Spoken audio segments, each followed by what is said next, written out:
Bismillahirrahmanirrahim. Assalamualaikum warahmatullahi wabarakatuh.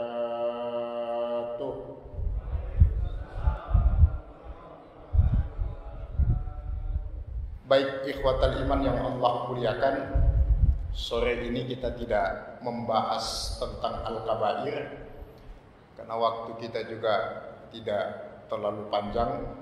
Maka kita membahas satu tema yang cukup penting mengingat kita masih berada di awal-awal Ramadan. Jadi kenapa kita sampaikan tema ini? Kata kuncinya adalah sadar di awal, atau penyesalan itu jangan lagi datangnya di akhir, tapi penyesalan itu datang di awal menjadi sebuah kesadaran namanya. Makanya kita angkat tema ini. Temanya adalah 5 tanda-tanda kegagalan Ramadan seseorang. Ini yang menulis namanya Syekh Muhammad Ibrahim At-Tuwaijiri. Judul bukunya Mawsu'atu Fiqhil Qulub.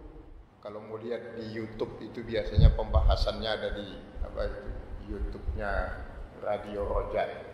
Yang pertama tanda kegagalan Ramadan seseorang itu kata beliau adalah al-qaswatu fil qulub.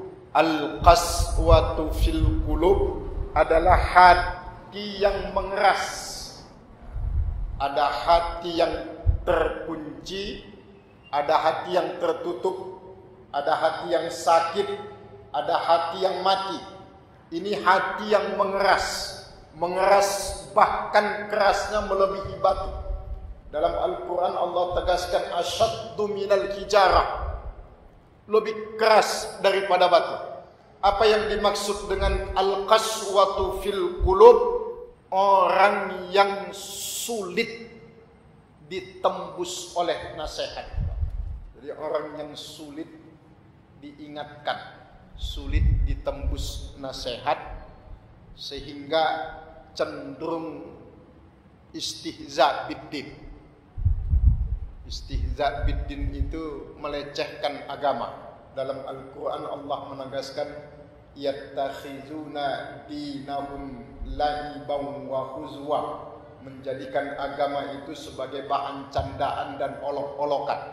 Dan para ulama sepakat bahwa istihza biddin yang dilakukan berulang-ulang itu bisa menyebabkan pelakunya itu jatuh kepada murtad, keluar dari Islam.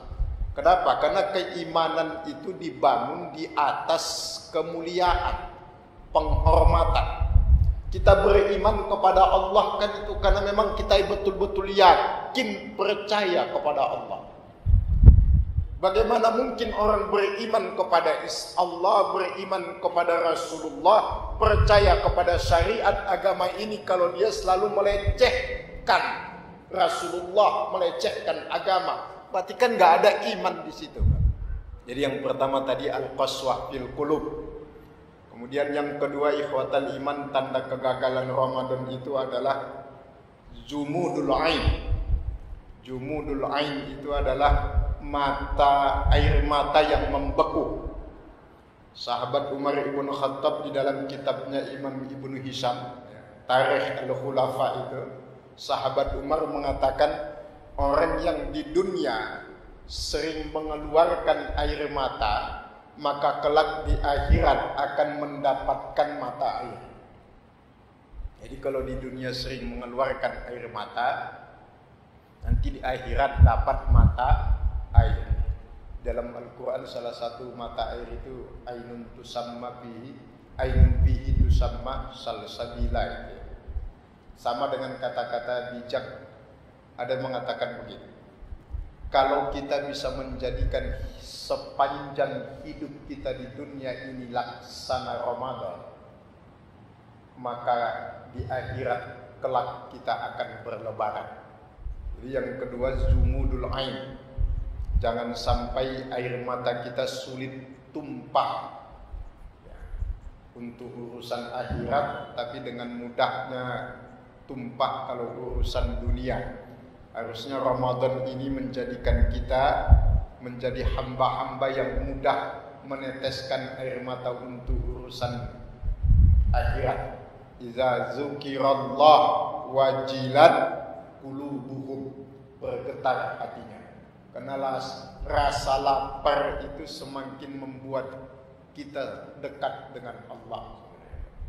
Maka ulama-ulama salafus saleh dulu itu kalau kita baca biografinya itu selalu dijuluki Shaimul Nahar wa Qaimul Lail, orang yang berpuasa di siang harinya dan terjaga di malam harinya. Maka ada satu syair yang dibuat oleh Ibnu Atiyah.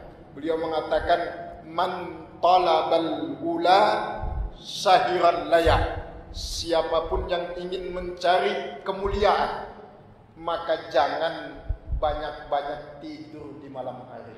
Bahkan nanti di akhirat ada panggilan khusus kepada mereka yang terjaga di sepertiga malam, bermunajat, beribadah kepada Allah. Di akhirat Allah panggil khusus, ainal ladzi tatajafa junubuhum anil madaji. Mana mereka hamba-hambaku, kata Allah, yang lambungnya jauh dari tempat tidurnya. Kemudian yang ketiga, ikhwatal iman, tadi jumudul ain. Sedikit lagi, yang ketiga adalah faqdul haya. Faqdul haya itu adalah hilangnya rasa malu. Sekarang subhanallah, rasa malu itu sudah sangat menipis. Apalagi kita lihat di pagi, di siang, orang udah gak peduli lagi sama yang puasa. Karena tagline-nya udah berubah. Bukan hormati orang yang puasa, tapi hormati orang yang tidak puasa. Makanya masyarakat kita itu disebut dengan masyarakat yang sedang sakit. Laki-laki pakai celana cingkrang ribut aja dari Aceh sampai Papua. Giliran perempuan pakai celana super cingkrang, wih deh, malah dinikmati. Kalau laki-laki cingkrang kan di atas mata kaki, coba. Dan kalau perempuan super cingkrang di atas lutut, gua malah dibilang keren, bukan cingkrang lagi tuh namanya. Sakit. Jadi faqdul haya, kehilangan rasa malu. Jadi jangan sampai rasa malu kita hilang. Maka latihlah melalui bulan suci Ramadan ini. Karena Ramadan ini, puasa ini kan ibadah hati, Pak. Malu itu letaknya di hati. Ya, puasa siapa aja bisa kita bodohin. Puasa Pak, puasa. Padahal habis sahur jam 12 siang. Jawabnya puasa, nggak ada yang tahu. Tapi karena kita memiliki rasa malu kepada Allah, kita siap menjaga semua yang akan membatalkan puasa kita. Itu yang ketiga. Tiga saja Bapak Ibu sekalian yang paling utama. Al-qaswatu fil qulub, kemudian jumudul ain, dan yang ketiga tadi faqdul haya. Maka hidupkan hati kita, hidupkan air mata kita, melatih mata untuk banyak menangis di Ramadan ini. Gak apa-apa, menangis untuk rasa takut kepada Allah. Dan yang ketiga, menumbuhkan rasa malu di dalam diri kita. Insya Allah selama rasa malu itu masih ada, kehidupan masih akan terus baik di dunia ini. Maka dulu Bapak Ibu sekalian pernah kita sampaikan di sini.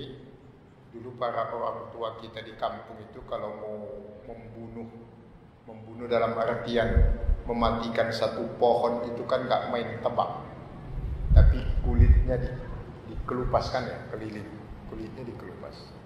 Kalau kulitnya udah dikelupas, lambat laun pohon itu mengering kemudian mati, Pak. Nah, manusia, malu itu kulit bagi manusia, bagi kehidupan.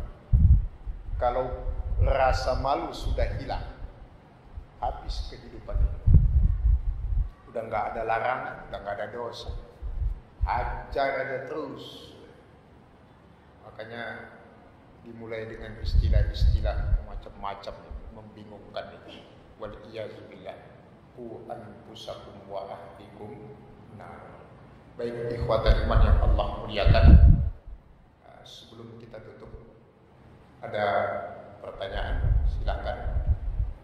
Baik, ikhwatal iman yang Allah muliakan, dalam Al-Quran kan sudah tegas Allah mengatakan innama ya'muru masajidallah man amana billahi. Ya'mur di situ bukan hanya memakmurkan setelah jadi, termasuk juga yang membangunnya itu. Yang membangun masjid Allah itu adalah yang beriman kepada Allah, beriman kepada Rasulnya, beriman kepada hari kiamat.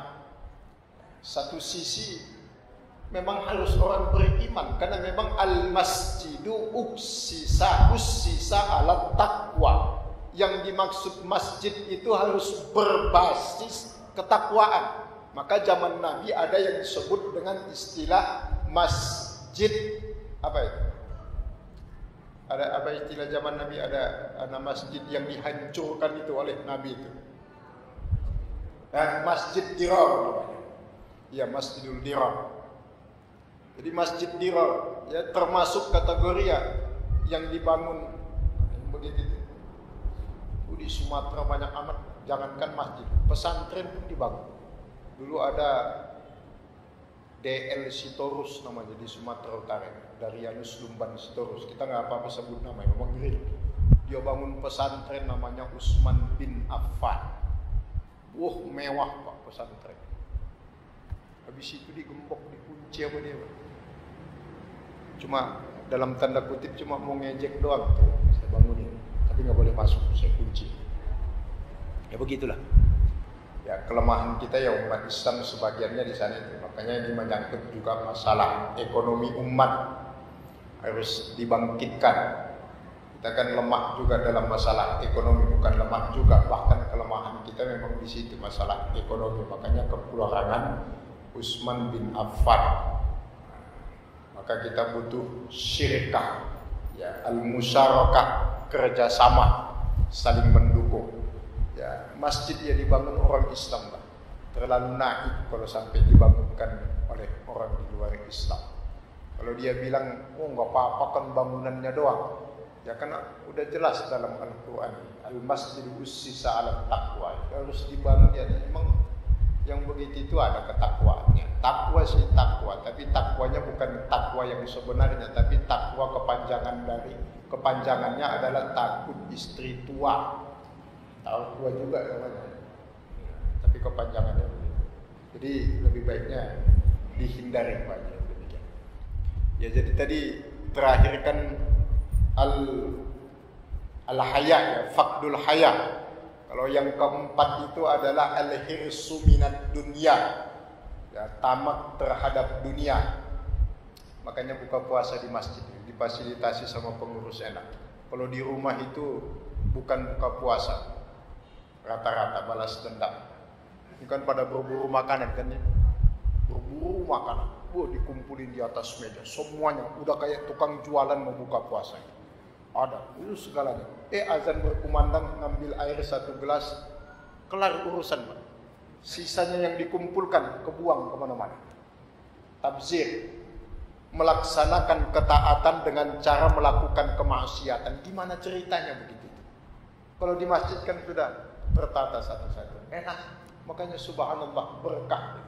Apalagi habis ngaji buka puasanya, subhanallah, keberkahannya berlipat ganda. Ya, mau makan banyak nggak bisa karena udah terbatas persediaan. Jadi memang harus begitu, harus diatur memang. Nggak bisa kalau dilepas manusia ini, melebihin melebihin binatang Pak. Maka ada ayatnya dalam Al-Quran Al-Arab kan, balhum adol. Maka Allah buat aturan agar semua tertata dengan rapi ya. Memang harus diatur, buka puasa di rumah. Ya. Biar jelas, kalau dilepas ya begitu. Nah begitulah sikap terhadap dunia rata-rata. Sekarang ini belum punya mati-matian nyari. Panjang angan-angan itu mempersiapkan sesuatu yang di luar jangkauannya dia.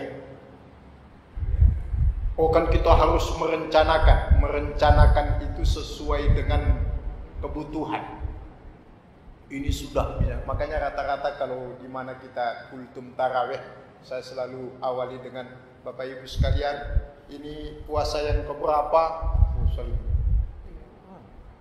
Lebaran yang keberapa? Hamin berapa ini? Hamin sekian. Kejawab Pak. Hamin itu kejawab. Puasanya nggak hafal, lebarannya hafal Pak. Nah, itu yang begitu itu kalau fokus kepada hasil, hanya berorientasi kepada hasil saja, itu tulul amal. Sama kayak sekolah di kita ini di Indonesia rata-rata, tidak semuanya. Assalamualaikum warahmatullahi wabarakatuh.